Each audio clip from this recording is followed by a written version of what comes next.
देवगढ़ नामक एक छोटा सा गांव अपनी प्राकृतिक सुंदरता और शांत वातावरण के लिए जाना जाता था। ऊंचे ऊंचे देवदार के वृक्ष, कलकल करती नदियां और हरी भरी वादियां इस गांव को स्वर्ग का एक टुकड़ा बनाती थीं। लेकिन इस सुंदरता के पीछे एक गहरा रहस्य और सदियों पुरानी दहशत छिपी हुई थी।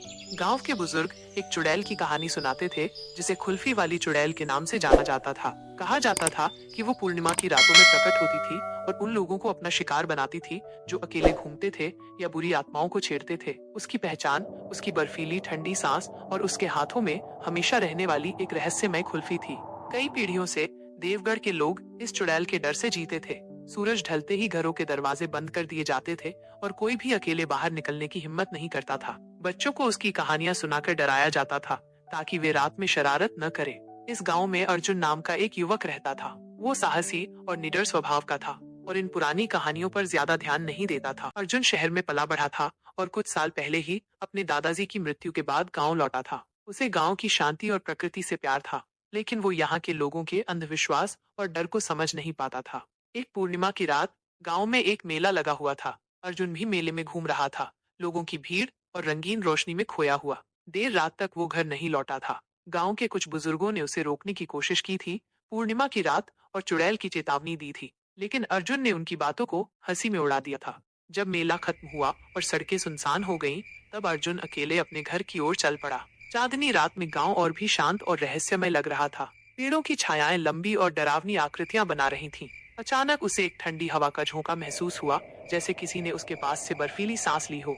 अर्जुन रुक गया और चारों ओर देखा। सब शांत था, सिवाय हवा में सरसराती पत्तियों की आवाज के। उसने सोचा कि शायद उसे भ्रम हो रहा है और वो आगे बढ़ने लगा। कुछ दूर चलने के वो एक औरत की तरह लग रही थी, लंबी और पतली, जिसके बाल हवा में लहरा रहे थे। उसके हाथ में कुछ चमक रहा था जो चांदनी में एक खुल्फी की तरह दिख रहा था। अर्जुन का खून जम गया। उसे गांव के बुजुर्गों की कहानियां याद आ गईं। खुल्फी वाली चुड़ैल। वह आकृति धीरे धीरे अर्जुन की ओर बढ़ रही थी। उसकी चाल में एक अजीब सी अकड़न थी, जैसे उसके पैर जमीन पर घिसट रहे हों। उसकी हंसी अब और भी तेज और भयानक हो गई थी। अर्जुन ने भागने की कोशिश की, लेकिन उसके पैर जैसे जम गए थे। वो डर से कांप रहा था और अपनी आवाज खो बैठा था। चुड़ैल अब उसके बिल्कुल करीब आ गई थी। उसकी आंखें अंधेरे में चमक रही थीं, जैसे दो जलते हुए कोयले हों। उसके चेहरे पर झुर्रियां थीं और उसकी मुस्कान में एक भयानक क्रूरता थी। उसने अपना हाथ उठाया और अर्जुन को अपनी बर्फीली उंगलियों से छुआ। अर्जुन को ऐसा लगा जैसे किसी ने उसे बर्फ के पानी में डुबो दिया हो। उसकी पूरी बॉडी सुन्न हो गई।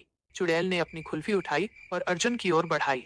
अर्जुन ने डर के मारे अपनी आंखें बंद कर ली। जब अर्जुन ने अपनी आंखें खोली, तो वो अपने बिस्तर पर लेटा हुआ था।